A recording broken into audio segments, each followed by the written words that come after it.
Welcome, everyone, to the November edition of the Highball Advisors Railroad Retirement Newsletter.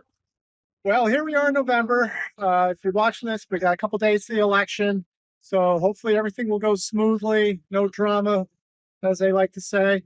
Other than that, we'll see what happens with the markets going the rest of the year. So interest rates are starting to slip back up, so that's really something to keep an eye on. Maybe inflation is not beat, maybe it's creeping back. This month I have some very good information on my whiteboards. What railroaders should know about the upcoming election. So watch that. That seems to be seeing a lot of traffic. Just what policies each candidate might do if they win. Mailbag is how much money can I make in railroad retirement?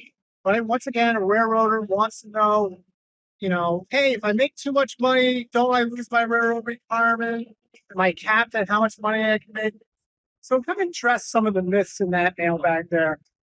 And then one of my checklists or information that I put out is the different types of life insurance. And I know a lot of you get approached about life insurance, and it's really important to have life insurance.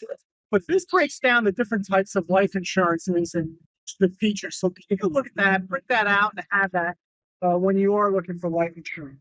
And then my economic chart of the month is market returns after geopolitical events. So, there's always going to be a crisis coming up, always a crisis, always a crisis. But if you just look at, the immediate returns, obviously aren't going to go to the returns. But if you always look 3 years after a geopolitical event, markets are always positive. Don't know why that is, but it's just the resiliency of the economy. So that's it for this month.